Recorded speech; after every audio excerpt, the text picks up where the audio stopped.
Hello, puppies and kittens. Welcome to another episode of Blasphemers Bible. We have Lawrence playing with a handicap today as he is encumbered by kittens. Yeah, yeah, they're around. We got two cats. See, I suggested one, but then no, we went with two apparently, and that is I was told that two isn't much harder than one, but I was lied to, uh, because because this is like I can handle one, I can keep track of one where he's at, right?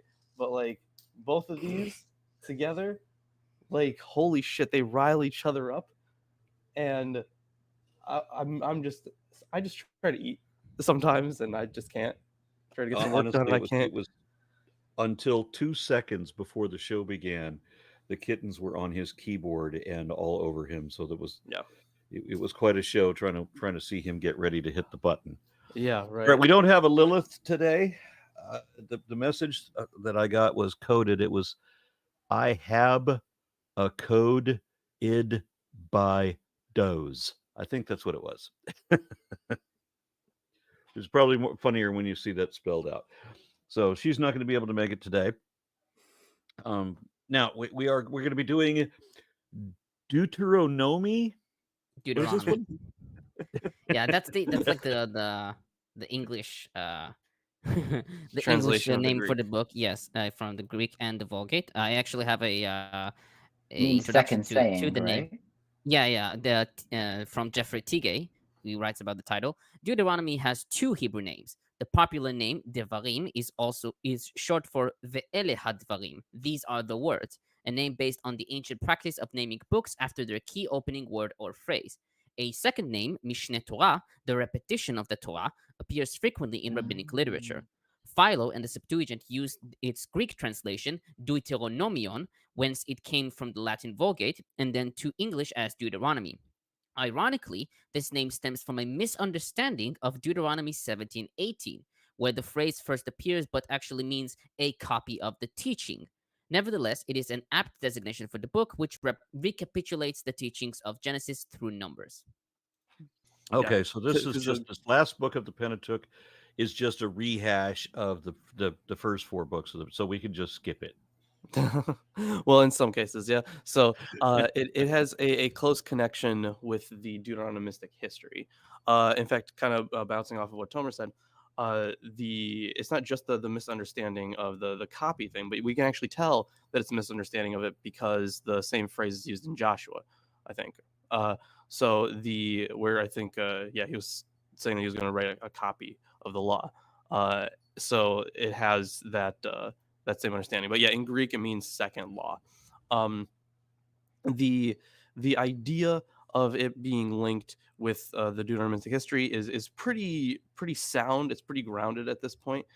So people just kind of debate over like either which one came first. Was it the rest of the Pentateuch, or was it Deuteronomy and the Deuteronomistic history?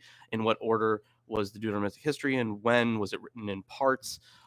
So it is kind of hard to tell. Like there are some ideas that there were two traditions that got combined after the Assyrian invasion, and that I don't totally hate that idea, but I still don't think it would explain everything. I think it is probably more likely that we had a tradition in like the tradition in P, right? So like the Levitical writings that we have covered. Holy shit, cat! All right. Um, so we had that tradition definitely going on in the southern region in Judah, and then one of the ideas about this being a northern tradition, because there are a couple hints that it comes from the north, but honestly, I think they're kind of weak arguments. Uh, but the idea that it represents a northern viewpoint, uh, that would have combined with the southern viewpoint after the Assyrian invasion would kind of make sense, because we see a lot of archaeological evidence for the entire like I guess culture itself, like architecture changes in the south, and it completely like disappears in the north upon the Assyrian invasion. So like they definitely took they definitely migrated south. So I don't totally hate that idea. However, so yeah, we know that it can be linked with the rest of the Deuteronomistic history because a lot of it concentrates on like the same idea of destruction of idols and altars, high places, stuff like that. So it's the same focus. However, it does get a little difficult because including it as part of the history would be difficult, but at the same time, it also does contain those hints of at least a very similar author, at least similar in thought. So I think what probably best explains all the evidence is a Deuteronomistic school, because otherwise you're left with simply too many redactional layers where it kind of falls apart, and you're like, well, what hairs are we really splitting here? And I think that was Albert's idea. Um, Jesus. Okay, I think that was really Albert's idea, where he was like, okay, what if we're talking about a school, right? Like a whole school of thought that after the exile has has taken their previous traditions and integrated them with these new legal ones in post exile. Um, so there are a few ideas, and the relationship to the Deuteronomistic history is very, very complicated. Once we actually get to Joshua, I'll definitely have a presentation ready because I have more than enough stuff for the Deuteronomistic history. But yeah, I guess while we read through this, we can definitely talk about if we think something's placed before, after, in conjunction.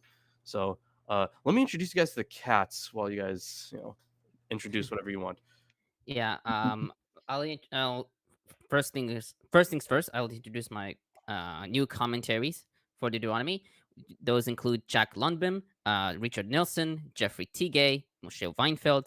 Also, I acquired Biblia Hebraica Quinta by Carmel McCarthy about Deuteronomy. This is a Biblia Hebraica Quinta is like a critical analysis of the Masoretic text, which includes a comparison between versions and the Masorah itself. It is a not an expansion. It's a re-edition of the Biblia Hebraica Stuttgartia, I believe. I forgot what it's called, but anyway, it's very good. I also have the ancient Christian commentary as well. And starting today, I will start reading my notes again. So thank you, Isaac, for your help on this. It is a very difficult period for many people here, including me, but I need to move on. And yeah, I need to start doing this again. I also want to thank Rachel for providing me a Logos gift card for purchasing the Biblia Hebraica Quinta, because of the war, the value of the shekel rose, and it was quite expensive.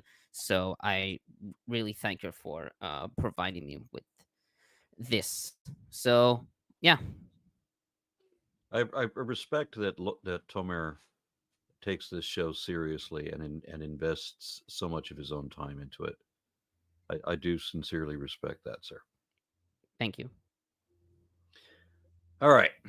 Who's reading today? I think Aaron should start. The command to leave Horeb. Okay. Read up to 25. All right. These are the words Moses spoke to all Israel in the wilderness east of the Jordan. That is, in the Arabah, opposite Suf, between Paran and Tophel, Laban, Hazeroth, and Dizahab. It takes 11 days to go from Horeb to Kadesh Barnea by the Mount Seir road, unless you go through the cave, the mine of. Never mind. I'm not going to quote Tolkien again. In the 40th year of the first day of the 11th month, Moses proclaimed to the Israelites all the Lord had commanded him concerning them. This was after he had defeated Sihon, king of the Amorites, who reigned in Heshbon, and Edrei had defeated Og, king of Bashan, who reigned in Ashtaroth. There's some metal names in here. Yes. East of the Jordan, in the territory of Moab, Moses began to expound his law, saying, "The Lord our God said to us at Horeb, 'You have stayed long enough at this mountain. Break camp and advance into the hill country of the Amorites. Go to all the neighboring peoples of the Arabah, in the mountains, in the western foothills, in the Negev, and along the coast, to the land of the Canaanites and Lebanon, as far as the great river, the Euphrates. See, I have given you this land. Go and take possession of the land the Lord swore he would give to your fathers, to Abraham, Isaac, and Jacob, and to their descendants after them.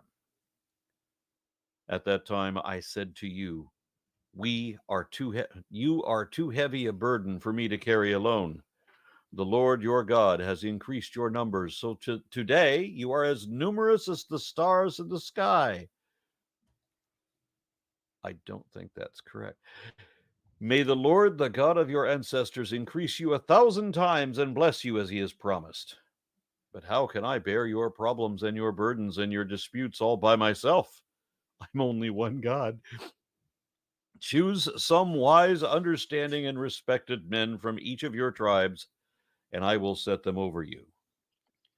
You answered me, what you propose to do is good. So I took the leading men of your tribes, wise and respected men, and appointed them to have authority over you, as commanders of thousands, of hundreds, of fifties, of tens, and as tribal officials.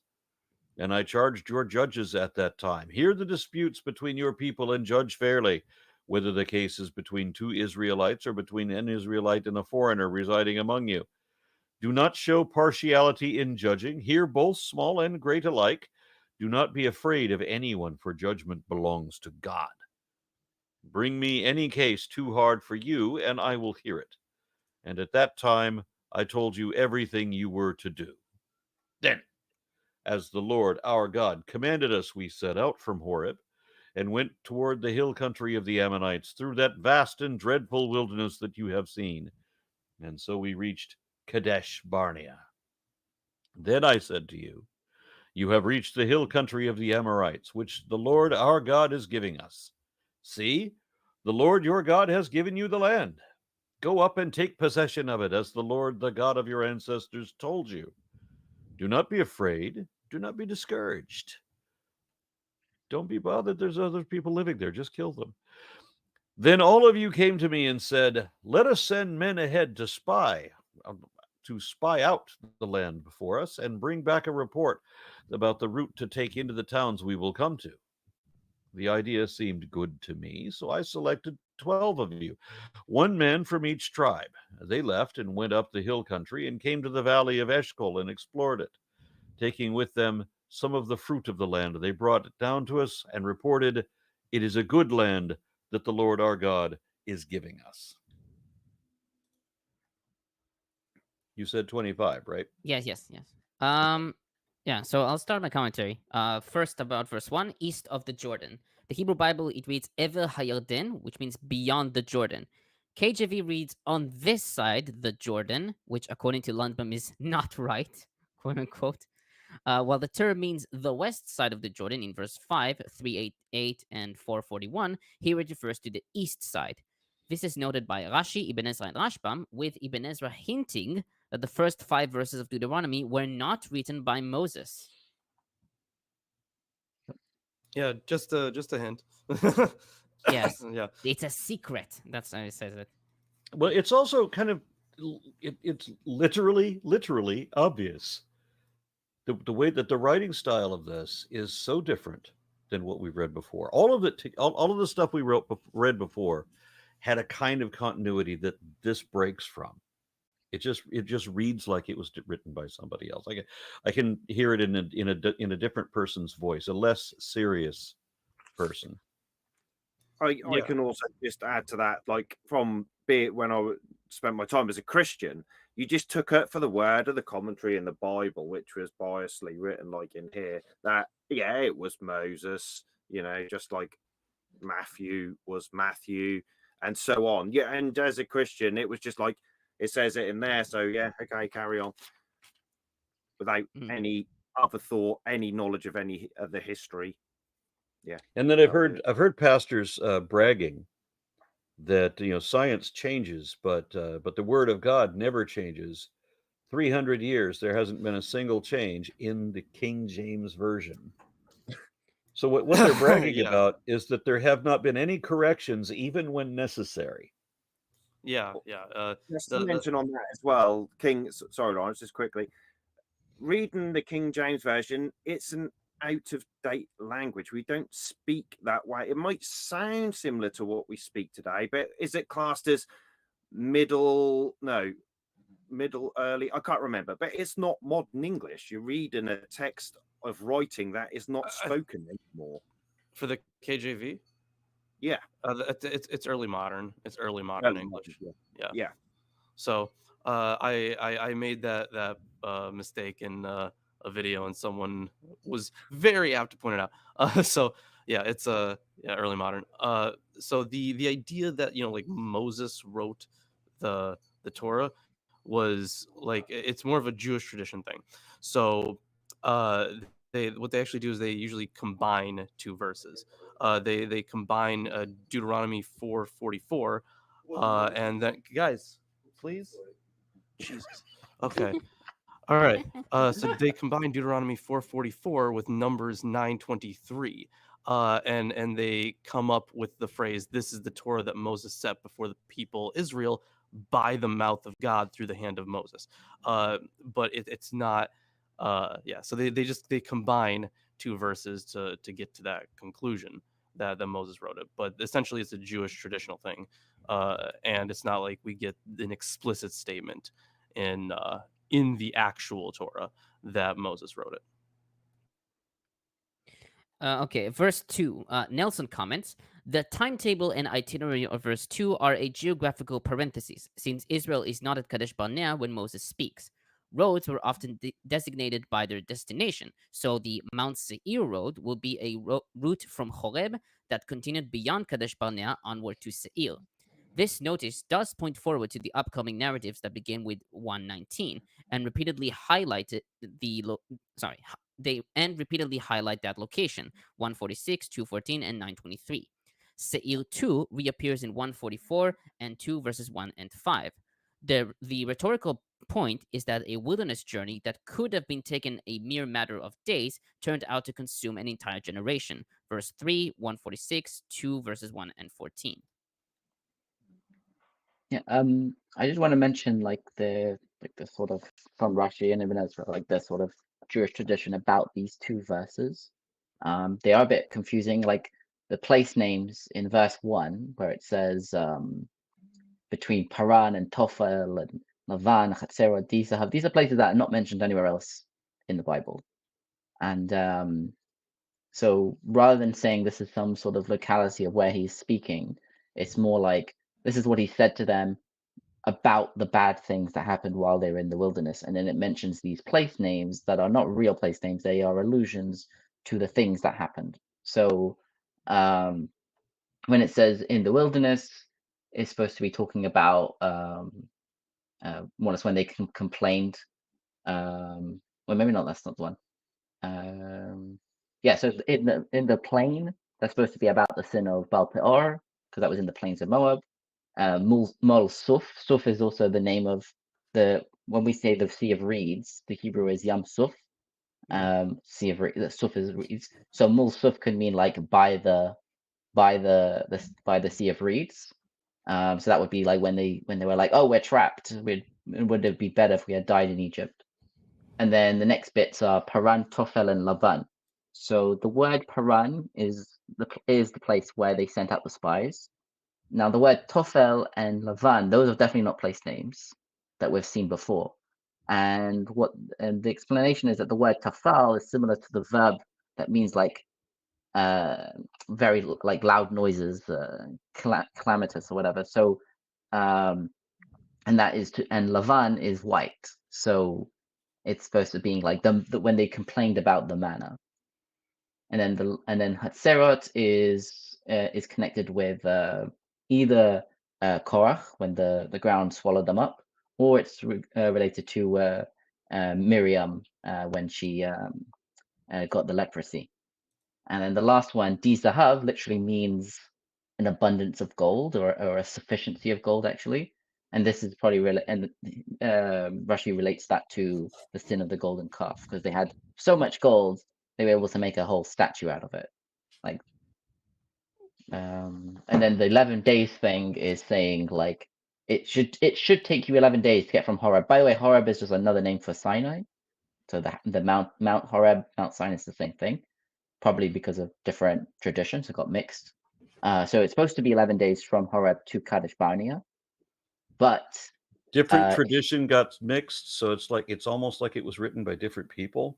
yeah, I think probably. I'm Yeah, not saying this is not what Rashi says. Rashi and Ibn Ezra love to say Horeb and Sinai are the same place, they're just different names, but they don't really explain why certain books use one name over the other, because Yeah, that would, they wouldn't that entertain would the mess- idea of multiple authors like that.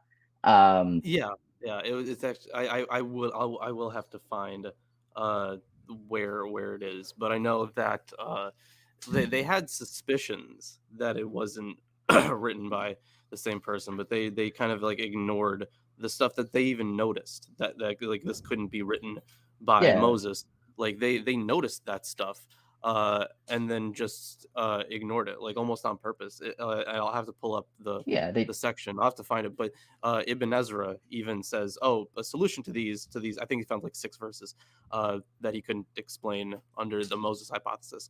But he was like, "Oh, for these, don't just ignore them. Just don't talk about them." Essentially, what Yeah, that it says amounted that to. it's a secret. If you see this and this, you'll understand the truth or the secret. Yeah, but then again, Sod is considered. I was going to say there's a whole tradition of like, and it's probably built on this idea of them looking at it. It has to be literal, but then they realize straight away doesn't make sense. This doesn't make sense if you read it literally. So they were like, oh, God is giving us hints. So there's like there's like a layering to this. There's the literal reading, and then the sort of reading between the lines, and then there's like the secrets, like the Kabbalistic things that you could learn out of like why this word is written like this, or all that sort of thing. So they developed this whole system more or less based on a false premise that this is God gave us. There can't be problems. The problems have to have a reason, which is interesting. So yeah, so Ibn Ezra, when he says it's a secret, he's probably alluding to it being a Kabbalistic idea, which he wouldn't write down. I don't think It's too early, right? Kabbalah. I don't He's think he too early liked for it. Kabbalah. He was a rationalist. It's a little too early. Is it a bit too early? But I think so, yeah. Because Ibn Ezra, if I'm, wasn't he in like the 1100s? 11th or 12th. But Maimonides also spoke against Kabbalah, so it's around that period. So he was a rationalist. Proto Kabbalah, whatever. We would not have been a Kabbalist. But the thing about Kabbalah was they didn't care what what the people or what the sources they took from were actually saying about it. They love to have that kind of hidden, like the hidden special meaning sort of thing. It's very similar in that way to Christian Gnostics. It is way more detailed in many ways than the Gnostics, but it's the same kind of the same thought process that leads to that. Fed into each other over the time. Yeah. Yeah. So the idea of I'll just finish quickly. So the idea of the 11 days journey. So it's saying it's supposed to be 11 days from Sinai to Kadesh, but it according to the calculations that they made, if you read the dates and stuff, it's only took them 3 days because of like, let me see if I can see quickly. How does he put it? From Horeb to they left Horeb on the 20th of Iyar, which is the second month in Numbers 10, 11 to 12. And then it came to pass in the second year, in the second month, on the 20th of the month, that they journeyed out of sorry, that's just the quote. And on the 29th of Sivan, which is a month and a bit later, they sent the spies out from Kadesh. So that's 40 days later. And then you deduct the 30 days that they spent in Kibroth HaTava, where they ate the flesh, a month of days. And 7 days they spent at Chatzerot for Miriam to be shut up there as a leper. It follows that in 3 days they traversed the full journey. It's just like, and then they see that as a miracle. So God was like, okay, they've got the law at Sinai. Let's go conquer the land. 3 days to Kadesh. Let's do this. And then because of the curse or whatever, they ended up spending an extra 38 years until they could enter. Okay, I'll continue. Verse 3, Weinfeld comments, the exact dating by year, month, and day is characteristic of the priestly code. This verse seems to be part of the editorial framework of the priestly code, as is the use of on that very day in 32:48, which is also of priestly character. With these two verses, the editor creates a chronological envelope construction for the text. And verse 4, Sihon, king of the Amorites. Tigay comments, Sihon is not mentioned outside of the Bible, though some scholars believe that his name may be preserved in the name of Tel Shihan, or Shihan, in Moab, south of the Arnon. His territory, including the area he captured from Moab, was bordered by the Dead Sea and the Jordan on the west, Wadi Jabok on the north, Ammon and the desert on the east, and Wadi Arnon on the south. Archaeological excavation at Tel Hisban, which preserves the name Heshbon, raised questions regarding the historicity of Heshbon being the dwelling place of Sihon and the center of his kingdom. So far, no remains from the late Bronze Age have been found there. The earliest remains are from the First Iron Age, and these are the remains of a rural settlement which doesn't fit a kingdom city, end quote. Chazal in the Talmud Rosh Hashanah 3a claimed that Sihon was the king of Canaan, and he is called Sihon because he was similar to a foal, i.e. a baby horse in Hebrew siach, in the desert. But his true name was Arad because he was similar to a wild ass, in Hebrew arod, in the desert. I love the idea of people's names reflecting their character, almost like they're fictional characters. Yeah, almost, right? Yeah, I mean, the thing is, like, ancient historiography and ancient myth writing both contain that motif, and usually they're like what is it, like wisdom, gods and goddesses, like just contained, like their names were some variant form for wisdom or knowledge or something like that, and even for some historical characters, their name means something. Hello, meowing kitten. So yeah, so that's a very common motif. Yeah, I got to read a comment that I just noticed from MGRZX3. I have no idea how to say that, but the phrase is, Lawrence, you are owned. I love it. Arigato. By the cats. Oh, okay, yeah, by the cats. Okay, I was like, is this like 2008 YouTube? It's been a while. You should read the comments as well, Aaron, if you should read it. Yes, All right, I will do. Okay, and Luke Snyder offers $2. Thank you very much. It says, thank you, Tomer, and all the scholars. Thank you. Kicker White Lion offers 50 Czech kroner and says, he has magic hair, is surrounded by animals, talks to animals, and fights a force of ignorance. Hovend. Aaron is a Disney princess.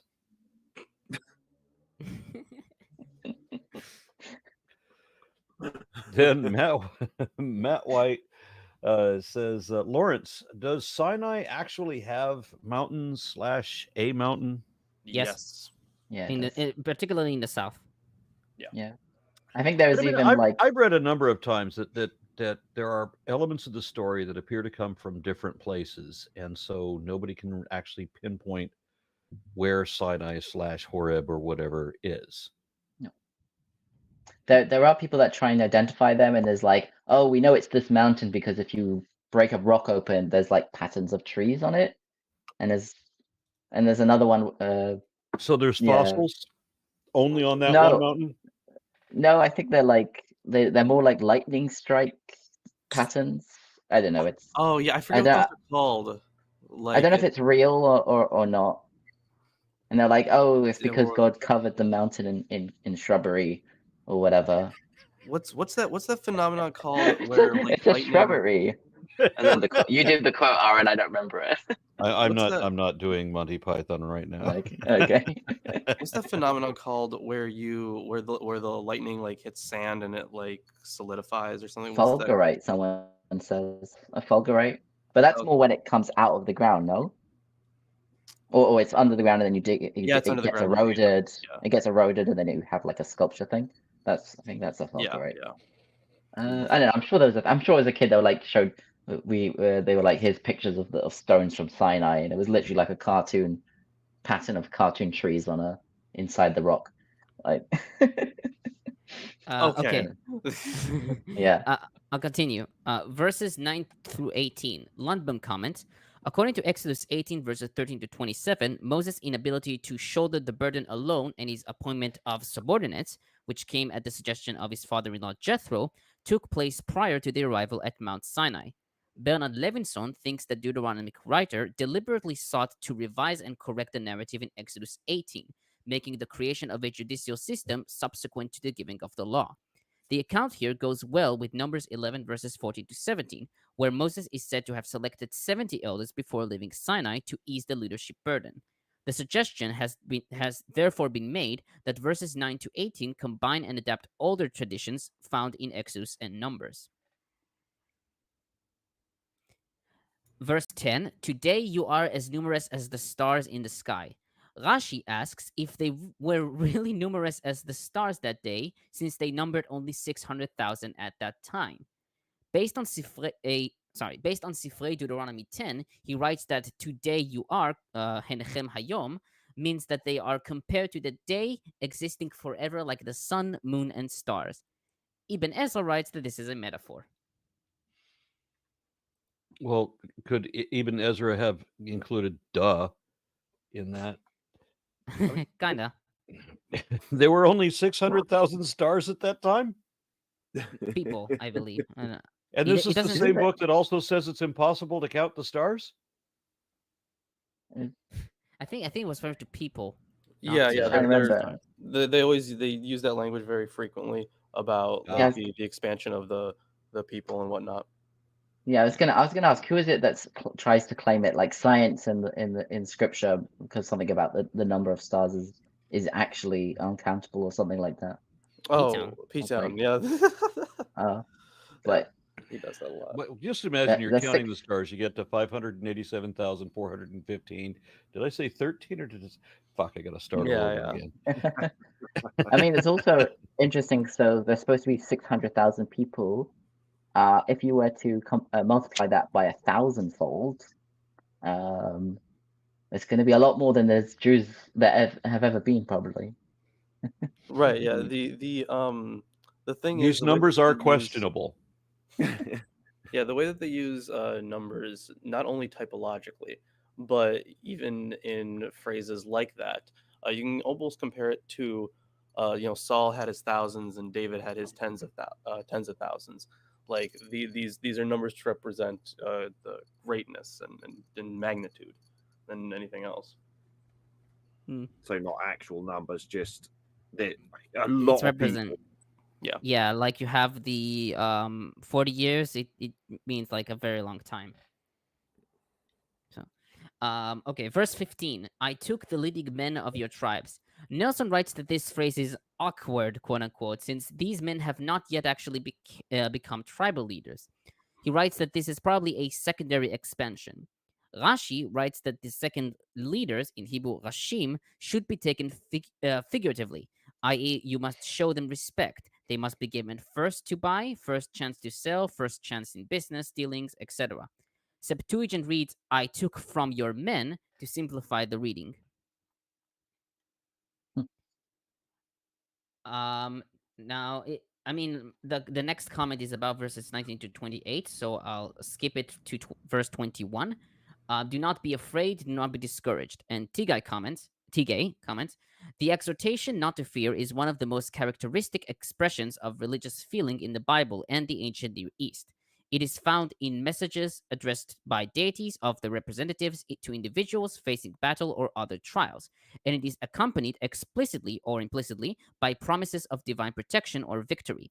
The patriarchs received such messages during difficult moments in their lives, as in Genesis 15:1 and 26:24, as did Jeremiah in Jeremiah 1:8 and Ezekiel in Ezekiel 2:6, upon their initiation as prophets, and the Jews in Babylon during their exile, Isaiah 41 verses 10 to 13.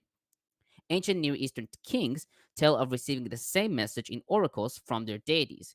The assurance of divine protection enabled people to face war and adversity with confidence. The hesitation of the Israelites in the face of this assurance reveals a serious flaw in their trust in God. I did want to say something interesting about verse 13. So there's a word in there, asimem, which I think it just means like this. I will appoint. I will. Oh yeah, I'll appoint appoint them. them. Yeah, I'll appoint them.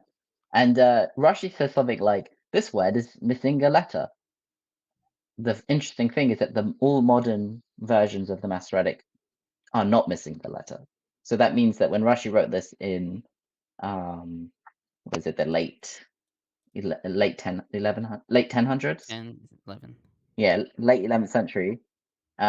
He was using a version that was missing a letter, and he noted it, Yeah, and it was corrected or something after that point. Yeah, the BHQ doesn't mention a variety on this, so maybe it's like a lost copy, or maybe it's Yeah, it's possible that it's just his version was missing the letter, but perhaps I should probably Yeah. check this. Yeah, I finished my commentary on this part. Yeah, So, but you guys have to I have a remember that, like, question just for review. What was the passage that told us that Moses didn't write this? oh, well, there's a few. yeah, there are a few. Do you mean in the reading that we just did? Not necessarily in the commentary, but where is that most obvious in the text itself? The end Oh, of well, it's a- Deuteronomy, where it says that he died and was gathered to Yeah. his people. That, And that's there's another bit. There's another one in Numbers that we read recently, which was, "And Moses was the most humble man of his generation," or something like that. yeah. So like Okay. assumes you know the whole thing, but then there's also what was it in Genesis 38 or 36? I want to say, or that list of kings that didn't exist yet. Yeah, there's also the whole thing where it's like the place name, and then it says in the text, "This is now called something else." Yeah. Well, there's yeah, they do also that. there's something else about Moses, which is, or maybe it was the same bit about Moses being humble, where it's like, until this day, no one Yes. was as humble as him, or something like that. In fact, the usage of "until this day" is Yeah. probably like the most influential. Yeah. Historically, the most influential. I guess method for analyzing like that this could not have been Mosaic authorship. In fact, that's why this book that I have here. So this is called "The Time, Place, and Purpose of the Deuteronomistic History: The Evidence of Until This Day." So Or is it used a lot in Deuteronomy? it's used so much in Deuteronomy and the Deuteronomistic history, so much. Yeah. So this, but I mean, it's used in the rest of the Pentateuch as well, but not as much is the thing. So, but the thing is, it is usually indicative of this being written way later and establishing like ideological traditions. So, like it's like if we were to look at another text like I don't know, like the Argonautica or something. Like yeah, it's a mythological work, but it also includes like hints of history where it tells you like, oh, here's this place and we called it this for this reason and it called that until this day. It's not translated as until this day, but it's the same thing. Like we still call it that today. So it assumes a much later time of writing is the thing, and the until this day phrasing has historically been used by scholars to be indicative of that. Okay. Thank you for that. And what is it that you were going to say before then? I'm sorry. Don't. No, Lawrence nothing, was starting to say something, and I cut him off. So I apologize. Oh, right, about the missing letter thing. Yeah, so we have to remember that, like, we don't have access to every single manuscript that was ever written, and even if it's a copy of something, it could still have like a spelling error.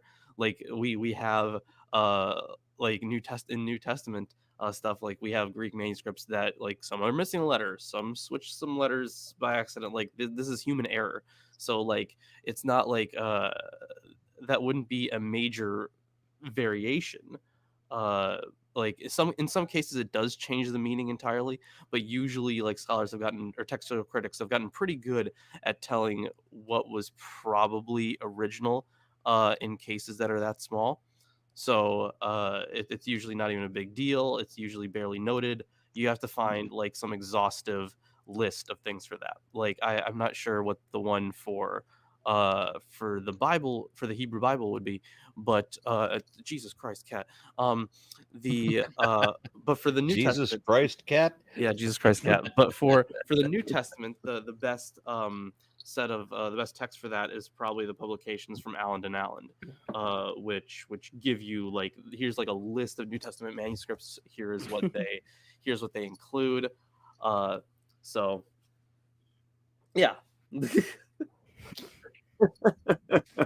That is so fucking adorable. That reminds me. I saw a comment that you know how criminals, when they're being interrogated, if you've ever watched those kind of videos, you know that when they're hit with the allegations or something that they can't get out of, they laugh as if this whole issue is beneath them. They usually try to do that kind of dismissive kind of thing. They're caught dead to rights. They're doomed, but they try to laugh their way out of it as if this is not a problem. Similar sort of criticism when you're hitting somebody with facts they can't deal with because of their belief system. They try to dismiss it as boring, right? You're boring me with the facts that I can't account for. Yeah. So somebody in our chat here, who I think has been deleted since, tried to dismiss or said something along the lines of that it should be a crime for men to be this boring. There's no one on this panel who is boring. Everything I know about Isaac, about Matt, about Lawrence, about Tomer, these are all interesting folks. Fucking look at Lawrence alone, him alone. And the cat. No, you are one interesting fuck, dude. No, you say that, but my channel views don't reflect that. So you're a fascinating guy. I mean, the whole thing with the constantly smoking the hookah, the massive labyrinth that you live in, you just never feature the Minotaur in the background. That just never happens for whatever it was reason. In this episode. Yeah, that you're multilingual. There's so much about Lawrence. Yeah. Lawrence doesn't talk about himself. No, but he's really interesting. I'm okay. I think I gotta stay humble. But yeah, I could be more interesting. I have something big that I feel is big to add to that. Since being on here, I haven't been a Christian for about a decade, but I kind of feel a weird feeling about how I used to feel, but something I'm kind of dealing with at the moment, and that's about how as a Christian, I dismissed the history of the Jewish people, and almost like they didn't know their own history, because I believe they didn't believe in Jesus, and Jesus was the Messiah and all that kind of stuff. That's back then, that's how I felt as a Christian. And it's only been in the last 5 months I've come to a massive understanding that I know absolutely zero about the history of that area leading up to before, when there was the polytheistic more religions going on in the area, and the beginnings of the Bible, where it's taken from other places, and not just that, this whole kind of like how could have I, as somebody who has always loved history, dismiss somebody else's history and think that I was above them and knew better? It's quite an awkward feeling that I can't quite express, but I'm glad that I have it, realizing my mistakes. I don't know if I put that across very as well as I would have liked to have done, but yeah, I mean, wow, it's about education. I'm learning so much being here. I am the most layman person here, even though I spent a decade being a Christian, ended up being a leader within a church, and yet I'm the person here who knows the least. I think you're hitting on something really important there, because the in my experience, like the kind of reason that I went into like biblical studies, cat, I swear to fuck. So I swear to fuck. Is that the ginger one? No, this is the white one. The ginger one is Jesus Christ cat. Okay. Oh, was it? Okay. Yeah. And the other one's name is now fuck. Phuque. Oh yeah, names. Lawrence. Yeah, one is Lawrence. I'm really curious. Are you familiar with the young Earth creationist Sal Cordova? No. You should do a show You with shouldn't him. be. You should do a show with him because his shows get interrupted by a mouse walking on the ceiling. So if you bring your Oh, cats, okay. maybe you could find a solution where you can both attend shows again. Cats will be I've done busy. a couple of shows with Sal Cordova, and I would not be surprised if the mouse was entirely imaginary. Yeah, I did want to hit on that something important that Matt said though. So the reason I got into biblical studies was because I felt like it was very underappreciated in the atheist community. Like the atheists that I was mostly talking to back in the day, they were mostly concerned with science and yeah, it was mostly like this very very science based kind of thing, philosophy. Like that was the general trend in like YouTube atheism, but no one ever talked about like the history of the text because fair enough, atheists don't care about that, which I totally get. Like I don't blame them. So it seems like completely out of their purview to like what do you mean like a serious like study of the Bible? Like that's just a waste of time, right? But the thing is, it isn't. If you can unpack the mythology and the history of the text, all the magic of it goes away. Like it's not. And to me, it kind of is a good starting point with a lot of Christians because if they know the Bible really well, at least enough to have read it, then you can actually start talking about the development of the text, and you can talk about the actual hints of like polytheism in the text that we've talked about before, and you can start to unravel the history that's hidden within the Bible. And I know that sounds like almost sacrilegious to say, right? Like the history in the Bible. Oh my God! Like you're a secret Christian or some shit like that. The idea that a text this old contains some semblance of historical reality is not crazy, and the fact is, it is propagandistic literature. But the thing is, it's what I concentrate on is finding that grain of truth. Like, what is this built on? And that is something I find really fascinating. But it also takes a lot of really hard work. And I was actually ranting about this with actually my, I guess I don't know what you want to call her, but she's we went out a few times recently, and she also has a degree in religious studies, specifically in like Celtic stuff. So like we were ranting about like the whole Google scholarship thing, like where you just Google an answer and it's like, oh, that's it, don't have to do any more work. And it's like that's not the full story. And Google, sometimes the first answer is just straight up wrong. In fact, it usually is. So the idea that we can gain all this information and like kind of cover all these detailed arguments in historiography just by a Google search, or by in some cases ignoring it and coming to the conclusion that they were all just crazy people and they were really stupid. Like that's a cop out in my view. So like I think that what we're doing here on this show is a good thing because it adds a lot of that historical context to things that generally don't get talked about in the atheist community. And a lot of people I grant that, especially if I can channel P-Town for a moment, who couldn't be here because he says his entire household is 6. He criticized, well, why would you want to study the Bible if your whole purpose is to blaspheme it? I know we've had this conversation a couple of times because I want to understand what the fuck it really says. And I know that there's no better person that I can channel that I can tap into to help me with that is Lawrence. Well, I do my best, and I have a lot of work to do on this. Like I think a lot of people get stuck in that Dunning-Kruger on top of Dunning-Kruger Hill, right? Yep. Where they learn like a very base thing about like biblical studies, and they just assume they know the entire field. And this I see this so often. And I have talked. I got to tell you, Lawrence, I have had the opportunity to talk with some leading scholars on a number of things, and some respected historians and so forth. And it's funny to me.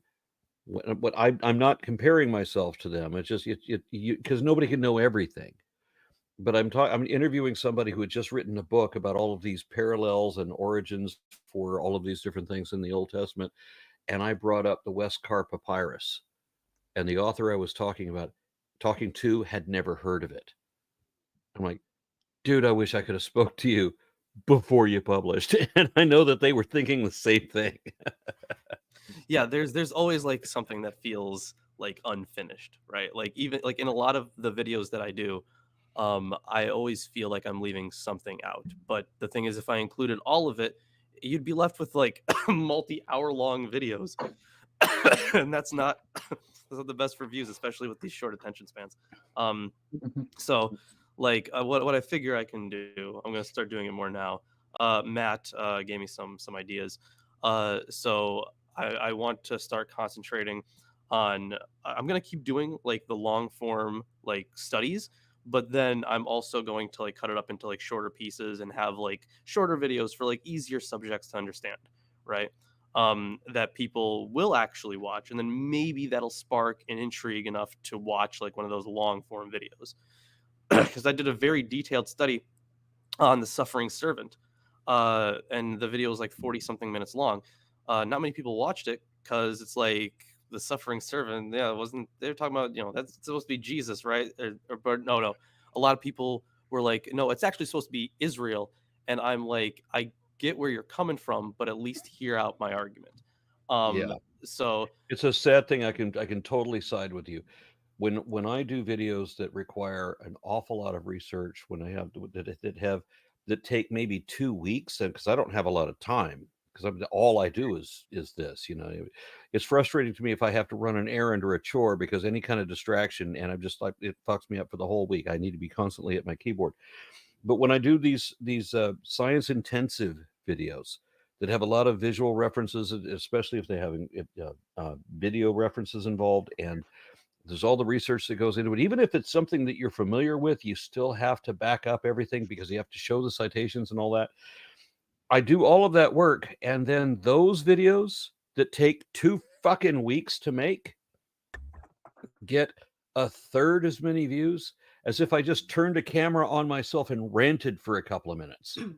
Yeah, I feel that. That's frustrating. It is, yeah. Lilith of the Night has joined us from the wilderness. Yeah, oh my gosh. Before we go too far, she's Arabian and Scottish at the same time.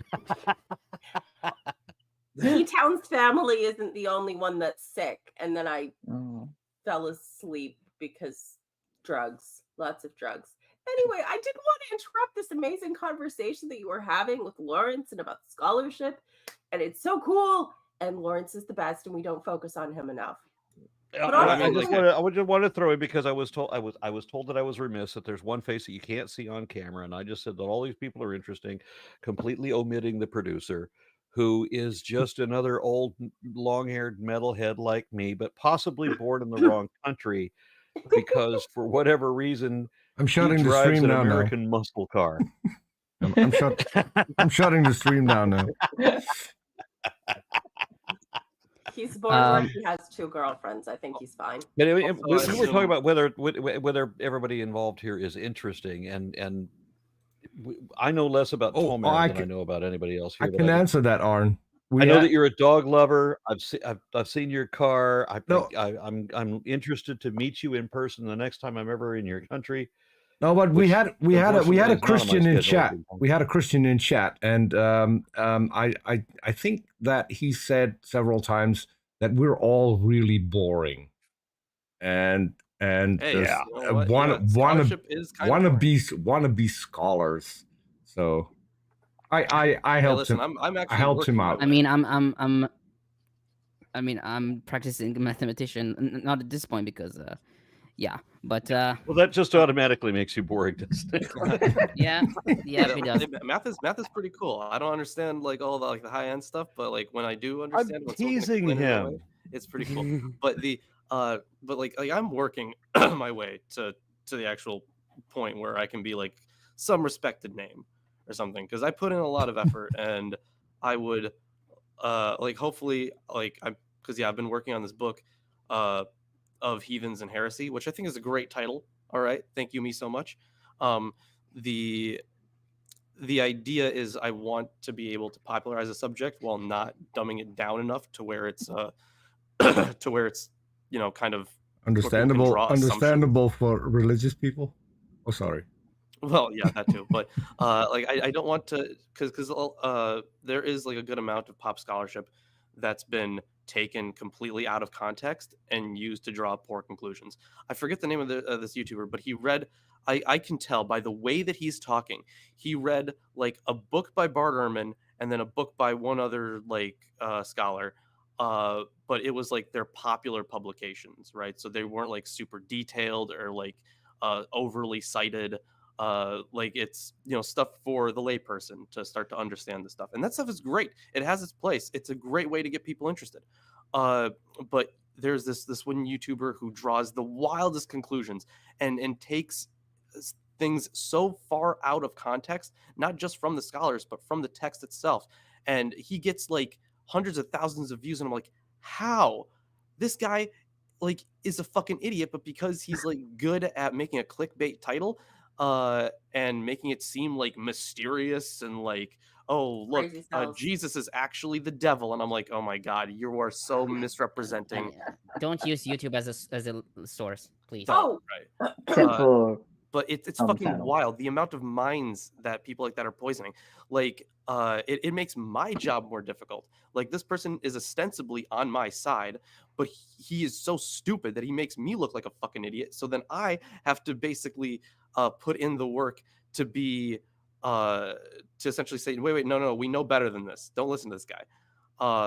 The arguments are piss poor, and what I want to do with this book is like show the hello kitty.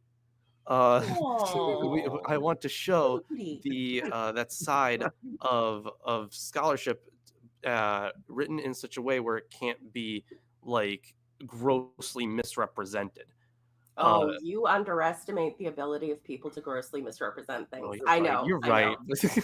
I know, but and I'm not a scholar. I did enough research to break down my own faith, which, considering how committed I was to believing in Christianity in some form, because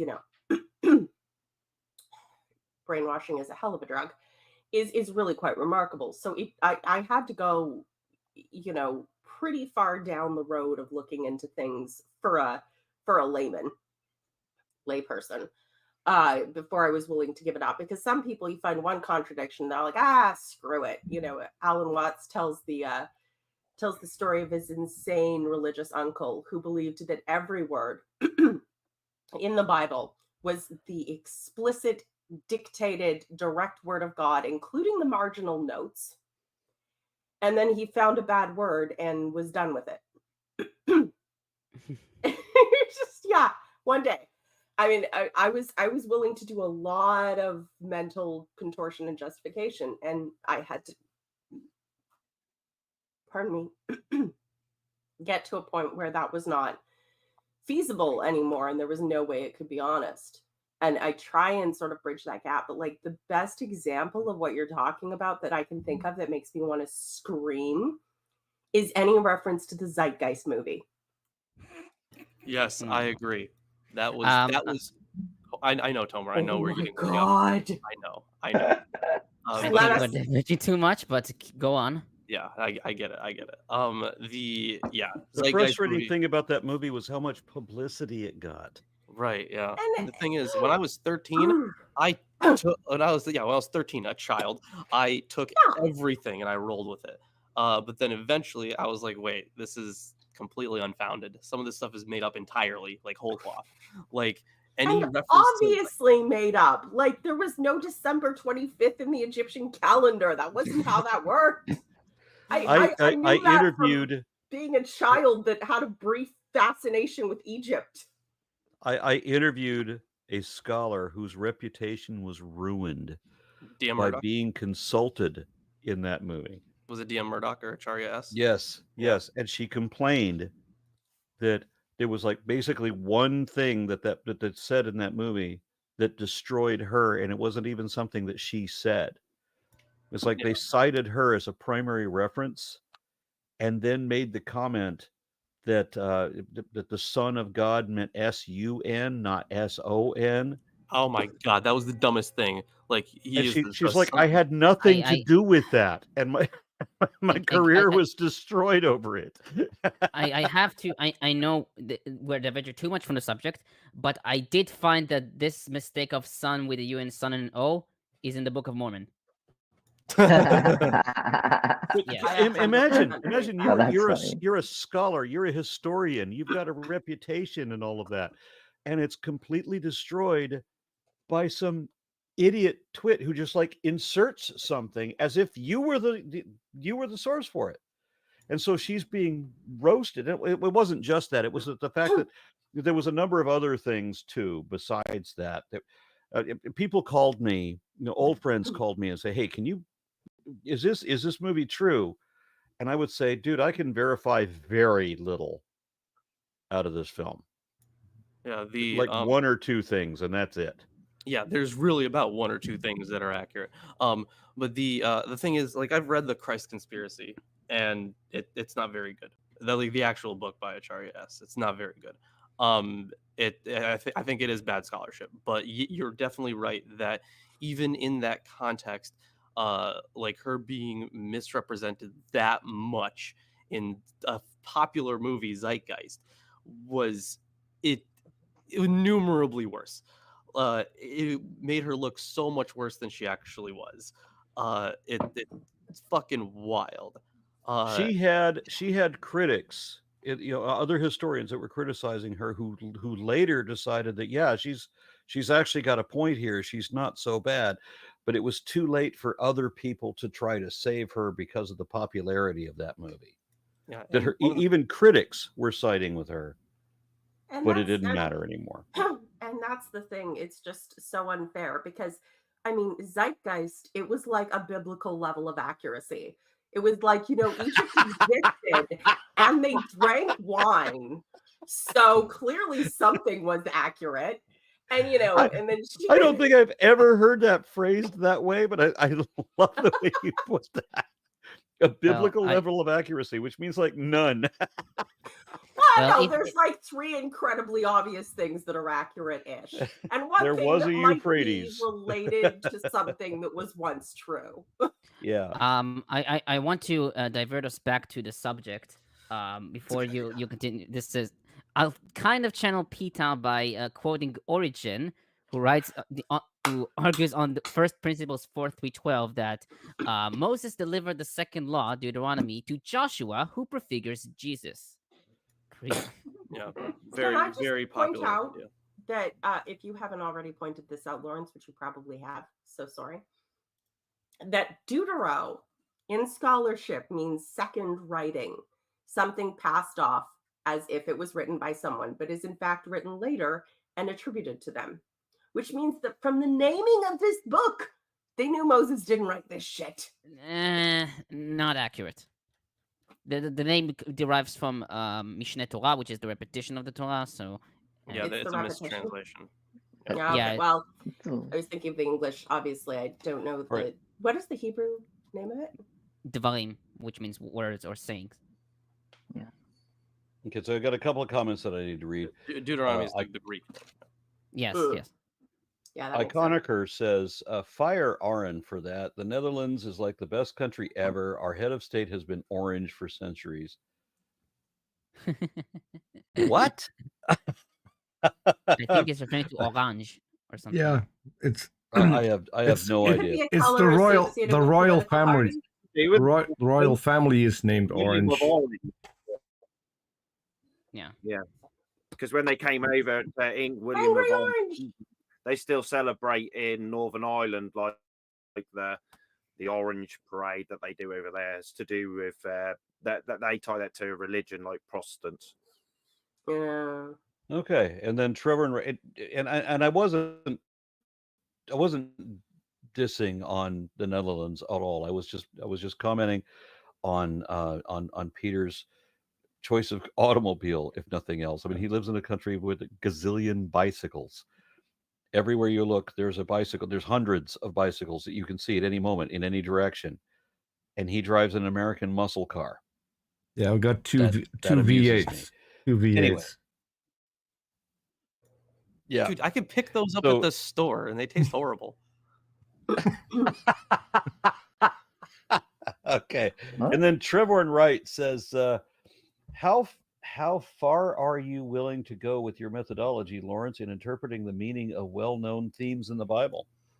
So I have this propensity to be as like exhaustive as possible, and then at some point I have to stop myself, because like I would like to keep going, but I know that like especially for like videos, I need to stop somewhere.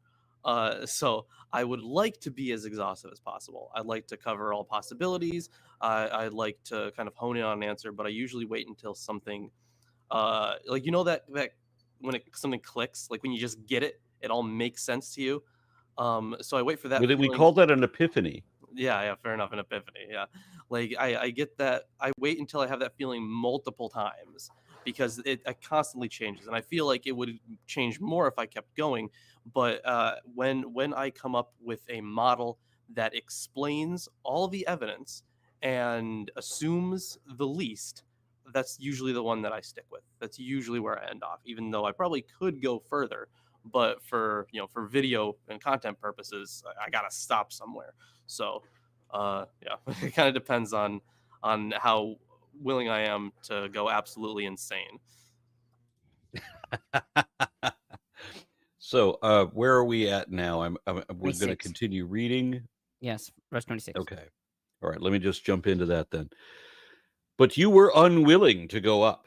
You rebelled against the command of the Lord your God. You grumbled in your tents and said, the Lord hates us, so he brought us out of Egypt to deliver us into the hands of the Amorites, to destroy us. Where can we go? Our brothers have made our hearts melt in fear. They say the people are stronger and taller than we are. Taller than we are. The cities are large with walls up to the sky. We even saw the Anakites there. Then I said to you, do not be terrified. Do not be afraid of them. The Lord your God, who is going before you, will fight for you as he did in Egypt before your very eyes. And in the wilderness, when you saw the Lord your God carried you as a father carries his son, all the way you went until you reached this place. In spite of this, you did not trust the Lord your God, who went ahead of you in the journey, in fire by night and in a cloud by day, to search out places for you to camp and to show you the way you should go. Then the Lord heard what you said, and he was angry and solemnly swore, no one from this evil generation shall see the good land I swore to give your ancestors, except Caleb, son of Jephunneh. He will see it, and I will give him and his descendants the land to set his feet on, because he followed the Lord wholeheartedly. So I have to jump in here for a moment. So God, who sees everything and knows when every sparrow is going to fall, and can prophesy events thousands of generations into the future, he didn't know that he would personally fuck up here. Just to be clear, there was a point in time where they did not believe in an omni-God. That was a later invention. Like they didn't believe that. Like that's why, like even at the very beginning of Genesis, God says to Adam, like, "Hey, Adam, where are you?" So like there are plenty of things that God it suggests that God doesn't know the whole future. And the thing is that kind of changes over time a lot. So now the idea of an omni-God is very anachronistic. When did I respect that this is what I'm illustrating, kind of, because I noticed the same thing too. In the Pentateuch, God doesn't know anything that's going to happen, clearly. When did that start coming into the text, the omni-God? How far? I mean, there are a few wisdom texts that start to hint at it about, like, that's where you start getting stuff like all loving. He's very powerful, and that's usually seen in like wisdom literature or even in some psalms, right? So there's a good chance that a lot of it is, post. Once you get to the exile and the entire religion changes, things start to get more concrete and more like modern day Judeo-Christianity. So it's very very much a post-exilic kind of creation, because now they have gotten rid of other gods and stuff. So they kind of start replacing the monikers and the epithets, the qualities of many other deities with this one deity. And then I haven't done like a complete study on it or anything, but like during like the Second Temple period, they had this very especially at the later Second Temple period, like in the first century BC, they started having a very apocalyptic kind of worldview, very eschatological worldview, and that kind of solidified like this grand plan and this future judgment sort of thing. A really good book, actually, that I really enjoyed, and I was able to get it at the library, is The Evolution of God by Robert Wright. That takes through a lot of the, although there's several books about that, but that takes through sort of a lot of the key changes in, including the one where God got like ridiculously powerful and wasn't before, and talks about some of how that can plausibly interplay with the psychology of a people going into exile. I find it incredibly interesting, the part about, because obviously, different mythologies around the world have different gods representing different things, and then you have this one god, and then it's as if the attributes of many gods come into one. You said something along that line, Lawrence. Totally. I find that actually I never even thought about that before ever. I find that quite interesting. You first start to see it with Baal, especially in El. You first start to see those kind of mixing of traits for deities, but then it gets it kind of has to get more and more. What's the word I'm looking for? Yahweh as a deity needs to become more and more of an amalgamation of these other qualities, while after the exile, so, or during the exile, right? So a lot of the ideological arguments for God actually reflect that, because like initially you started with a god, and then he started stealing stuff from other people, and then everything became bloated beyond all reason, and then it becomes that God is that which no greater can be imagined, or some other such inherently absurd, contradictory, yet incredibly self-indulgent meta concept that makes no sense. So yeah, it's Aaron, please continue. I just want to say one thing. As far as I remember, even in the Psalms and stuff, God isn't called all knowing or all powerful. He might be called full of mercy, full of judgment. Right, yeah. But I think it's more implying like God is more powerful than us. God knows more than we know, but not necessarily he knows everything, and he. Yeah, I was mostly saying that it kind of started to trend toward. That makes sense. Yeah, it's probably not until like the Hellenistic period that we get like an all-powerful, all-knowing. And I don't know if the Christians have taken it farther than the Jews, but I wouldn't be surprised with the omni-everything bullshit. Yeah, I think it's still considered a basic Jewish belief that God is all of these things, but we don't actually know necessarily how. Like, if that makes sense. It's Kabbalah stuff. Yeah. So starting from verse 37. Yes. Because of you, the Lord became angry with me also, and said, you shall not enter it either. But your assistant Joshua, son of Nun, will enter it. Encourage him, because he will lead Israel to inherit it. And the little ones that you said would be taken captive, your children who do not yet know good from bad, they will enter the land. I will give it to them, and they will take possession of it. But as for you, turn around and set out toward the desert along the route to the Red Sea. Then he replied, "We have sinned against the Lord. You will go up and fight as the Lord our God has commanded us. So every one of you put on his weapons, thinking it easy to go up into the hill country. But the Lord has said to me, tell them they do not go up and fight, because I will not be with you. You will be defeated by your enemies." So I told you, but you would not listen. You rebelled against the Lord's command, and in your arrogance you marched up into the hill country. The Amorites who lived in those hills came out against you, and they chased you like a swarm of bees and beat you down from Seir all the way to Hormah. You came back and wept before the Lord, but he paid no attention to your weeping and turned a deaf ear to you. So you stayed in Kadesh many days, all the time you spent there. And that, strangely, is where this chapter ends, because the authors didn't understand cliffhangers or finality. Well, to be fair, it's the chapters. It's like a medieval stuff, so blame them. Yeah, and it's a Christian invention, and Christians as well. Yes. Yeah. In the Hebrew Bible, the next verse is technically part of the precede. It's not numbered, but if you look at the actual written text, that where they put the paragraph breaks, the next verse is part of the previous paragraph.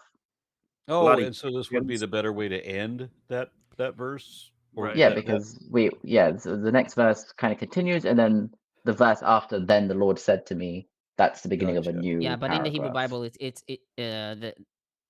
like the same Old Testament. Yeah, they took the Christian numbers and they only changed it in certain places for some reason, but they didn't change it here.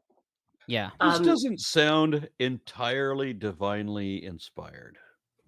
No, the numbers pastor, she used to say that that with some of the page breaks, or not the page, but the chapter breaks, particularly on this, it was like some medieval friar was sitting around like writing this out on the back of a donkey, and the donkey hit a bump, and they're like, "Oh, I guess we're making a break here." What a fantastically bullshit excuse. Yeah, there's two different types of like paragraph breaks, and so you can maybe find some sort of meaning from it. Some of them are like you get to the end, and then there's the end of the line, and then a space, and then the next paragraph begins. And the other ones are just like a quite a large gap, and then it just continues on the same line. Just an open and closed paragraph break sort of thing. Okay, I'll give me a minute to deal with these cats. Hold on. Oh, pretty fuzzy babies. Okay, I'll start my commentary. Verses 19 to 28. Weinfeld notes several differences between the account of Numbers 13 to 14 and the account described here. For example, in Numbers 13:1, Moses is commanded by God to send the spies, but in Deuteronomy, it is the people who demand to send the spies. He offers three possible solutions. 1, Deuteronomy represents a tradition that is different from that of Numbers 30 to 14, i.e. the priestly source. 2, the traditions complement each other, that is to say, the people asked for spies and their request was approved by God. And 3, the author of Deuteronomy changed the original tradition on purpose. In accordance with his view, the sinful act of the spies could not have been sponsored by God, end quote. He writes that the third argument is the most plausible, since Deuteronomy depicts the generation of the wilderness as unbelievers who do not trust God's promise, and the request to send spies right after God's command to, quote, take possessions, end quote, and not to fear in verse 21 seems to be, in the author's view, an expression of this belief. Verse 27, you grumbled in your tents. Grumbled is translated from teragenu. According to Weinfeld, the root resh gimel nun is close to the Akkadian regem, to complain, and is also found in Proverbs 16:28 and 18:8. Nelson writes that complaining in tents may refer ironically to the dispersion to tents that is supposed to take place after a sacred war, as seen in Joshua 22 verses 4 and 8 and 2 Samuel 21. Rashi and Rashbam rendered slander, and Sa'ad Gaon rendered whispered words of gossip and lies. Murmurings. Verse 30, before your very eyes. The Septuagint omits this clause, but the Vulgate reads, before the eyes of all. According to Weinfeld, these translations are attempting to deal with the problem that the generation to which Moses was speaking to did not themselves see the Exodus. Verse 31, as a father carries his son. Lundbom comments, in Exodus 19:4 and Deuteronomy 32:11, Yahweh's carrying, quote-unquote, of Israel is compared to an eagle carrying its young on the wing. In Numbers 11:12, the comparison is with a nurse carrying a suckling in her bosom. The image of Yahweh caring for Israel like a father caring for his son is picked up in Hosea 11 verses 1-3 and Isaiah 1:2. The image continues in the Bible, for example, Isaiah 46 verses 3-4 and Psalms 28:9. Compassion of fathers for their children was proverbial, as in Psalms 103:13 and Job 29:16. In Psalms 91 verses 11-12, Yahweh gives the charge to his angels. The imagery of the present verse is lost in the Septuagint, which has, quote, the Lord your God nourished you as when a man nourishes his son, end quote. John William Wevers thinks the translator may have had the manna in mind. Verse 33. Do you have anything about you mentioned the eagle and its children? No. Did they believe that eagles like carried their young on their backs when they were flying, or were they just talking? No, about that's in Deuteronomy 32. We'll get to it. Yeah. Okay. Verse 33. Tigay comments, according to Numbers 10:33, the ark traveled before the Israelites to seek out places for them to camp. It is clear from Numbers 10 verses 35-37 that God was thought to be present above the ark as it traveled, but that is not mentioned here. In Deuteronomy, Moses never connects God's presence to physical objects, such as the ark or the temple. So we have a later God concept. Yeah. And again, we have a popular interpretation that like our current Speaker of the House, who says that God is everywhere and is everything. So it's not possible for God to not be with you. And the Bible is God's infallible, God-breathed infallible word. So when God says he's not with you, it's not possible for him to not be with you. If you're interested, there is a recent monograph that came out that argues that passage in, I forget, was it in Timothy or Titus or First and Second Timothy, I forget exactly the verse, but the one where it says that it's God that God inspired all the text, right? You guys, I'm sure you've heard that quoted at you. All scripture is God breathed and is good for teaching and yada yada yada. There's a whole list. Right. So there's a recent monograph that came out that argues that God breathed there. That is like the literal Greek God breathed. But there is an argument to be made that should be translated as life-giving, because there are motifs of God's breath giving life all throughout the biblical text. So the argument is essentially being misrepresented when they say that it's God inspired. I'll have to find the book, but that is something that hello Kitty, hello. Oh, this is the one that complains. This is the one that complains so much. I never know what he wants. Listen, you've gotten food. I'm playing with you. He wants love and attention. Yeah, he probably does. Like cats. You know what? You're supposed to be independent. Go be independent. Oh. Yes. Arn, did you realize the implication of what you just said? If God is everything, that means that he's currently the Speaker of the House. That's a problem. That tracks, actually. That tracks. Well, the same guy, same guy said in a speech that I'm currently critiquing, he said that God appoints whoever our sovereign leaders are, but he said that in context to Trump. But he wouldn't also recognize that would mean that Biden, who he's heavily criticizing, must also have been appointed by God. Because I guess maybe he's thinking that the election was stolen. Who knows? God would never appoint a liberal. That's what they mean. His God That's what they vote. mean by the election was stolen. God appointed Trump, but the electorate voted for Biden, so they stole it. That's It's a good really one. it's really fucked up. As for the I wanted to comment actually on in Tomer's commentary, the idea of God as a parent, listening to God, going over all of his criticisms of the people here. I think that the Bible should come with a trigger warning for people who grew up in abusive households, who had to escape abusive marriages, or anything else, because God is the quintessential abuser here. We've got rage, jealousy, blame shifting, refusing to take responsibility for anything whatsoever, constant criticism, unrealistic expectations, blaming people for any form of accountability when you don't hold up your end of the bargain, like providing water in a fucking desert to humans. It's everything. It's everything an abuser ever does, and I genuinely think, and granted, this I have not done sufficient research to back this up, but I really think that part of the reason that particularly conservative religious groups are so infested with every form of abuse, and they are the numbers, the statistics, they are not just in the home, definitely towards children, but within their power structures as well, is that people are told God is love, and God wrote this book, and this is how you have to model love. And it's an abuser.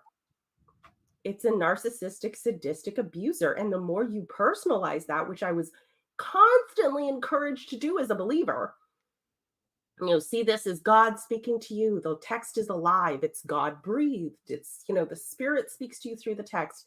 The more you're intended to have that personal, intimate, spiritual association with it, as opposed to a scholarly one, the more that corrupts your soul. And if you're a good person, you usually end up taking on the role of the abusee as opposed to the abuser, because it's like the less guilty one. I just want to add on to the end of that briefly, that as well, when you're going through that whole process and you're a Christian and you've been a Christian for many years and you're trying to read the scripture, especially the New Testament, but trying to read the scripture, but you want God to speak to you. You think that he has all of this, why is he hiding from you? I mean, I literally been in positions when I was a Christian that I was begging God to speak to me in such a way I'm too embarrassed to even explain to you all what lengths I went to in my prayer to try and get God to speak to me. Been there. Very embarrassing. But and and obviously God never spoke to me. And any time I thought I heard things, it was funny that the voice was the voice that sounds like when I talk to myself in my head now, or when I'm agreeing with you sometimes, and it's me going, yeah, that's right in my head. Sounds just like my voice. And I'm like, is that God? Was that God? I know it's not God. I know it's me. the same as this always has been, but you're just looking for it so hard. I'll leave it there. I wanted to read one other comment that wasn't selected for me, but I just happened across. Bryant says that God monitors the Speaker of the House's porn consumption. I don't want to know. Okay, I'll continue. Verse 35. This evil generation. This is omitted from the Septuagint. Nelson and Lundbom suggested that this was a later addition.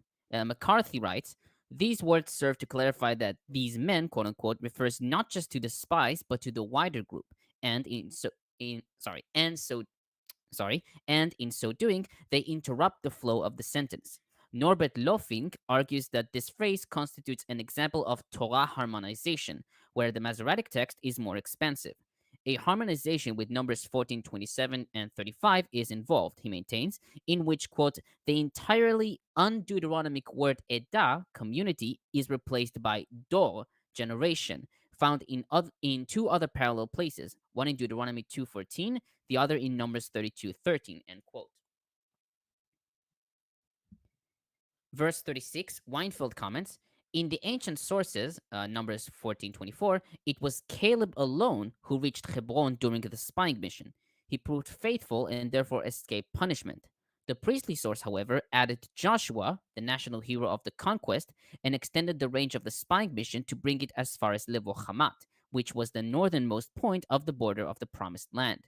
The provincial scope of the story has thus been eliminated. 1. Caleb was not the only one who remained loyal to God. Joshua the Conqueror was faithful too. 2. Hebron was not the only target of the spying mission. The whole of the Promised Land was the objective. The author of the account in verses 22 to 46 seems to be mainly dependent on the JE source. Verse 39, your children who do not yet know good from bad. Tigay comments. Sorry to interrupt. I'm so sorry to interrupt. Okay. But yeah, on the JE source thing, yeah, I would think it's the opposite. That the Yahweh source would have taken from the Deuteronomistic sources. I mean, yeah, I know I always cite them, but Van Setter's has such, like, seriously, I implore people to go read Van Setter's books on this because he makes such a good argument. It's very convincing, and he does a great job of constructing a model that is very solid. So, yeah, I would think that it's the opposite. Is it right to say that, like, nowadays the scholarly consensus is that we don't really differentiate authorship based on the usage of Yahweh versus Elohim? Yeah, not anymore. Yeah, that's a very old. Yeah, that was like. So that's why they're combined together, right? JE. It's like a well-housed thing. The reason they were combined together, maybe nowadays that's why they still maintain it. Like now it's mostly just like a shorthand that represents like different motifs or ideologies, right? But yeah, initially it was based on like Yahweh and Elohim. But the idea was, at least from Wellhausen, was like you have this J source, then you have this E source, and then they were combined, and then they circulated together, and then they were combined with the P source, and then you get D. So that was a very long-standing documentary hypothesis. Yeah. And then in the 70s, it all starts to kind of roll over where people are reevaluating it, and they're like, wait, hold up, there's a lot of stuff this doesn't explain, or that explains poorly, or stuff that doesn't line up with the actual evidence. So it's basically, in many ways, it's been flipped upside down.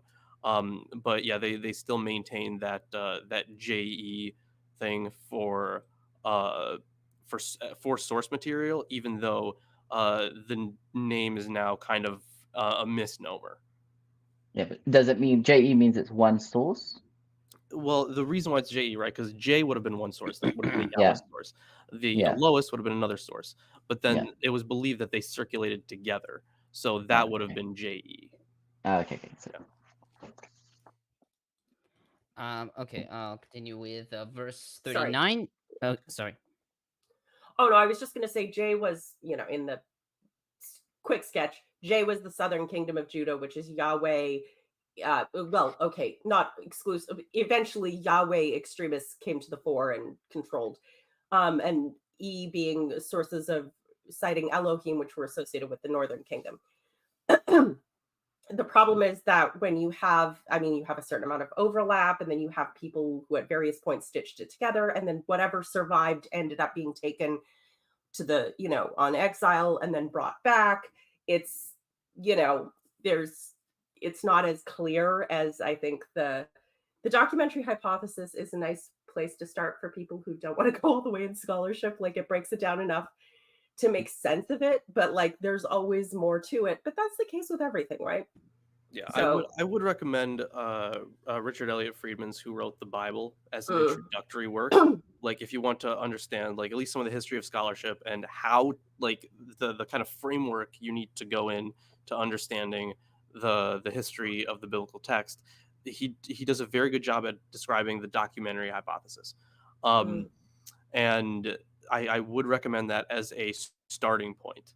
But please do not go all in.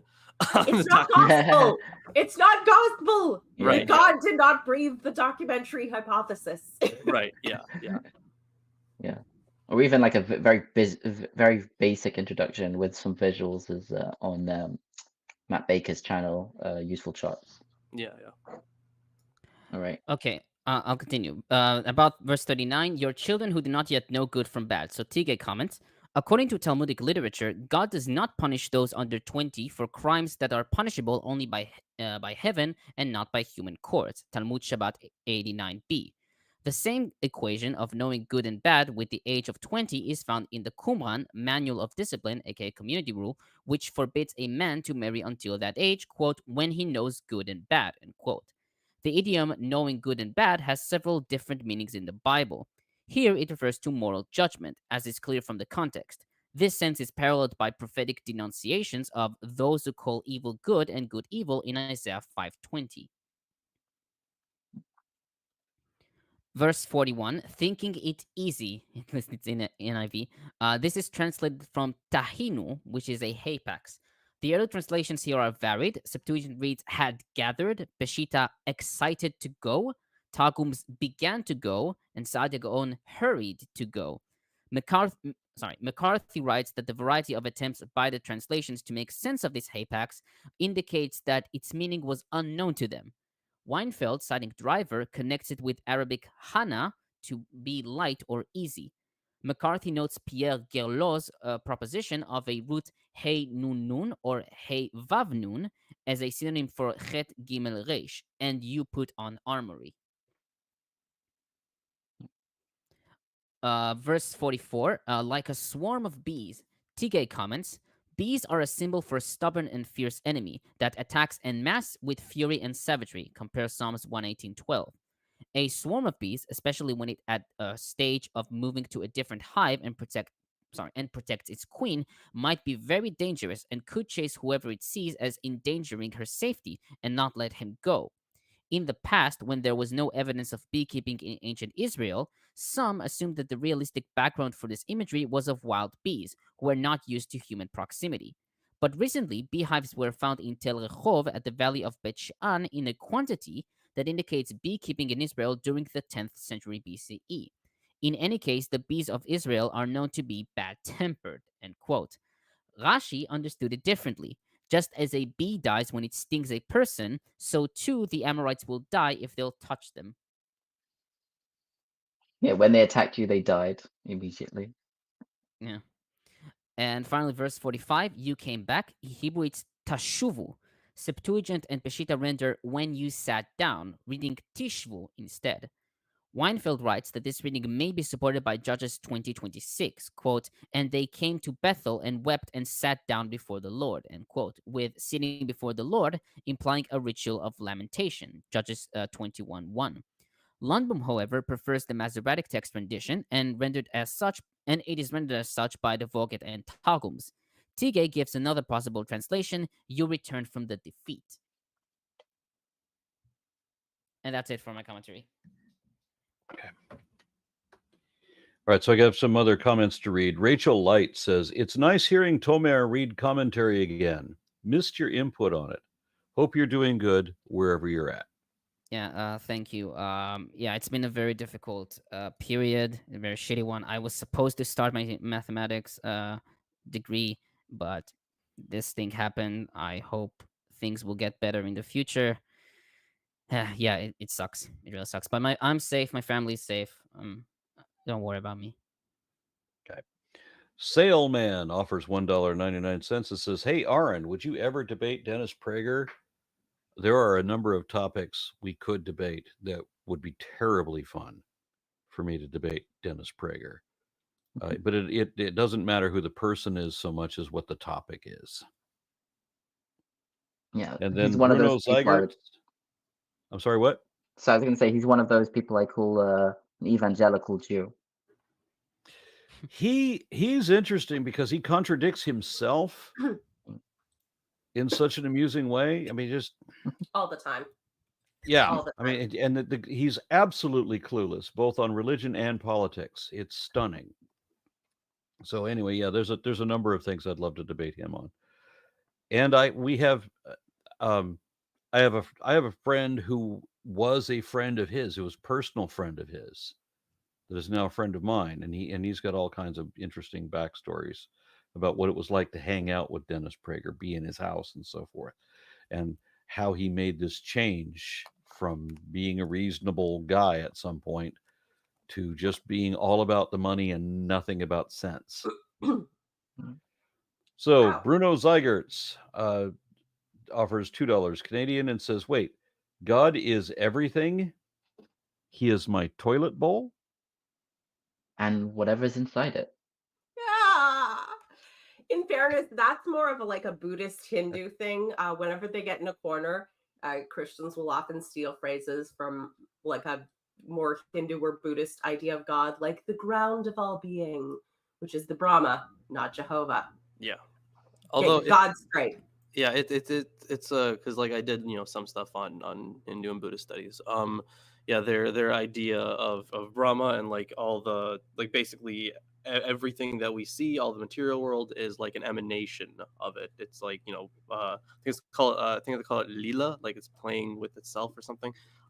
So yeah, I know how that came out. So the idea is that everything is like an emanation of Brahman. I've heard it described as God is the Brahma is in a sense dreaming all of this reality. Interesting. And, I've always visualized it as like an ocean, and then like all like the waves and the water droplets. That's all like emanations. That's how I always visualized it, at least. The argument isn't there a difference between Brahma and Brahman?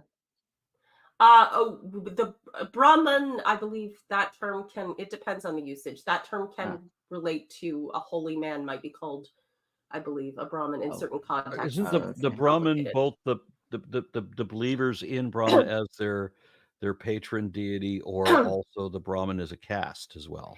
The caste, the sacred, the holy men caste is the Brahmans, but the Brahma, the divine Brahma, there's two things in it, because actually, interesting, that's Christians stole the Trinity from Hinduism too. I wouldn't go that far, but but they were not original in it. Let's just put it that way. Yeah. Their concept is very different from. There's like the single divine concept of the Brahma, which is the one having the dream. We are all faces of God. Basically, it's like if you could control your dreams like Inception, and you could do that all the time, eventually you'd wish for a surprise and you'd wake up here having this conversation, because why not? All the different things that could be done, and you lose control intentionally. But then you have the three gods, which which each have their female counterparts, which is the Brahma, and Shiva is the destroyer, and Brahma is the preserver. Who's Vishnu? Vishnu's the creator. Yeah. Well, I looked it up quickly. Creator, Vishnu is the preserver, and Vishnu is the creator. Brahma, no, I'm sorry. Brahma is the creator. Right. Vishnu is the sustainer, and Shiva is the destroyer. Right. Yeah, and then Brahman with an A, not Brahmin, the caste. Brahman with an A, Brahman is the highest universal principle, the ultimate reality. Yeah. That's the one where you got the drop in the ocean analogy. So it's not the same as Brahma, the creator god with all the arms. Yeah, there's in a sense in which all things are divine, and wherever you are, there is also the divine is there. It's sort of... it's interesting. Brahma is the one with all the faces. Shiva is the one with all the arms. Oh. And his wife is the one with all the skulls. Yeah, and Shiva is also what would Shiva is both male and female, and I can't remember what the Hindu description of that is. Generally taken to be male, but also considered female. Well, he has a female aspect or a wife. Well, he actually has two. There's Pavarti and Kali. Or is it Pavarti? Yeah. No.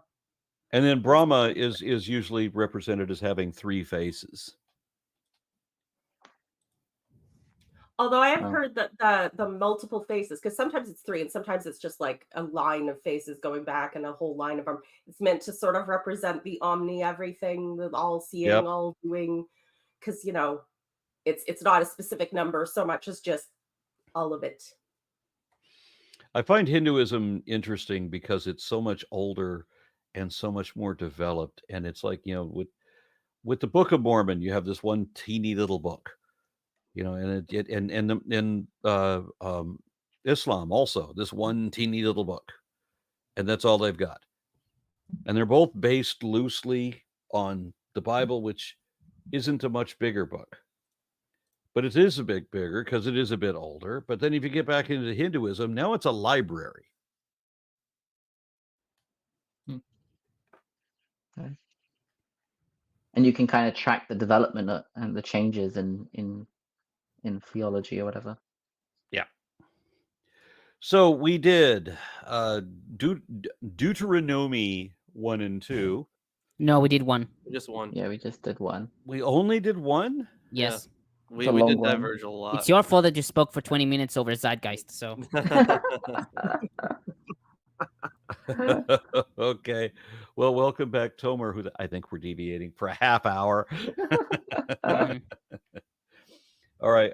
My wife has requested that I not be doing this show next week.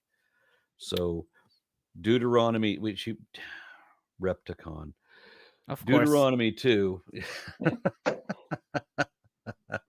Wait, the whole week? Deuteronomy 2 we will do on Tuesday. Is everybody good for Tuesday? Yes. Yep. Yeah. Okay. And then I'll have to skip Saturday, and hopefully we'll make a little bit more progress on Tuesday. And I thank everybody for being on. You're all terribly interesting people. There was an interesting comment in the thing. So we were talking about Shiva has many arms, and Parvati has many skulls, and the many faces, and Yahweh has many foreskins. Did he keep all the ones that David got his first wife with? Not only in his schlong, but also in his heart. And we'll see this in Deuteronomy 10. Yeah, thank you. Circumcise your heart. Thank you for that, atheist carpenter. I do want to point out that Jesus has ascended. So we did finish the Bible finally. Oh yes. And although tomorrow, we'll be doing kind of like a Bible review and recap stream. So just to kind of close it off of one final hurrah. So we're gonna be doing that tomorrow, and Tomer, Isaac, Lilith, and Aaron, if you would like to join the Discord, you could join this show as well. But I tried to get on somebody talked me into doing a Discord show, and I don't know how they talked me into doing a Discord show, but then the fucking Discord wouldn't let me on, and I tried for 30 minutes to get on there, and they were trying to do all these workarounds. I'm like, just dude, fuck it. Yeah. The forces that be want to hold me to my word that I will never get on Discord again. So I'm just going to side with that. That's what I thought. Yeah. So, but we're going to have, you guys can feel free to stop by whenever the hell you want during that show to, drop in your 2 cents. There are a few other people we're probably going to have in there. So one scholar that I was able to pull, I asked Josh to come on, but he had too much stuff going on. David Skelton, though, he is mostly a Ben Sira scholar, but we had him on the show when we did Ben Sira. So he's a smart guy, cool dude. So hopefully he drops in. Okay. Yeah. I just quickly want to say about the comment that I said that we're all uninterested and so on and so on. I just want to say that education, this is what it is. And if you want to watch 20-second videos of something that is not going to have any substance to your life, then go and get on with it. But if you actually want to learn something, you've actually got to get into it. And also, you also got to admit when you don't actually know as much as you think you do. And sometimes that can be difficult, but you have to. And, in Proverbs, it says, a wise man's willing to learn. A fool thinks he knows it all. So, yeah.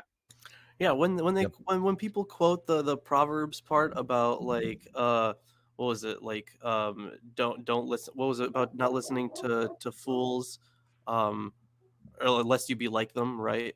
Something like that. Yeah. I don't know. I wasn't paying attention.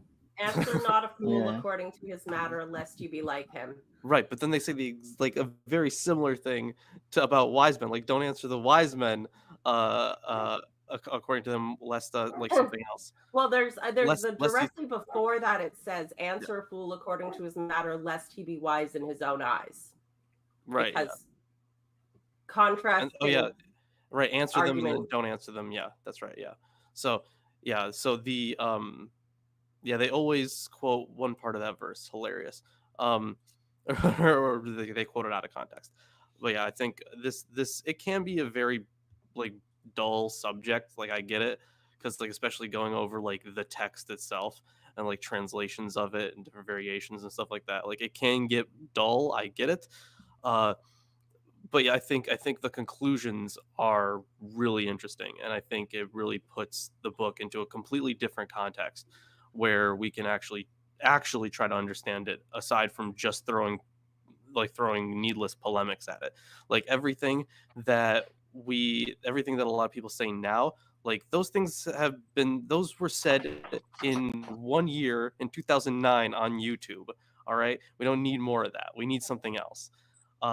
And like at the time, I get it, right? Because it was all like, I remember like the Venom Fang X and then Thunderfoot, and like I remember those days where like you have that clashing of like here's like pure science and then the pure theology, except it never really got detailed about the text. Like, everything that we say now had been said over 10 years ago. So I think a new approach is better, and it might actually help us start to get people out of this kind of out of this ideology that is dangerous in so many ways. And that's not to say that all Christians are dangerous; they're not. But the book does lend itself to quite a few toxic beliefs and practices. Bart Ehrman is not the only person who deconverted as a result of going to school. Right, yeah. Everything that you said just now, Lawrence, and everything that you said earlier, which was, similar to, why you got into it and your approach and everything like that. Also, as well, you said about some atheists, how they talk about the Bible. Also, if you're an atheist and you're interested in history, no matter what anyone says, this has had a massive impact on the world's history. And if you're interested in history, there's that side of it too. So yeah, it is interesting to read nonetheless. If you're interested in history, just for that very fact, I'm not saying it's done good things for the world at all. Sure, yeah. But it did have a massive impact on the world and our history, going back especially the last 2,000 years. Yeah, and to add on to that, it's not just like the fact that it was influential. It's also the fact that history impacted its writing. So you can get at least one side of history, not one person's perspective or anything, but like a group's perspective on history through reading the Bible. But the thing is, in order to get to the truth, we do have to compare that to other texts and archaeological evidence. Like, it's not just the one thing. So like that's what critical reading means. Like, I can read like, for example, like there's like the story of like Manasseh, right? He's like shown as like this horrible king. But then if you actually start to compare it with other evidence, because we do have actual historical evidence for King Manasseh, it just seems like he was just another vassal kind of king, and like he was given taxes or whatever to his lord.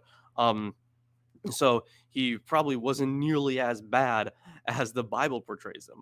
But the thing is, this is how historiography is. You're always going to get different points of view, and as historians, we need to be able to look at those points of view and come to reasonable conclusions on what actually caused all these points of view. What is the core belief that can spurn all the other ones?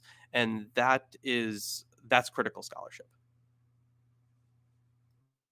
Happy to have such an assembled team. All right. Thank you very, very much, everyone. We will see you on Tuesday. Yes. Bye, everybody.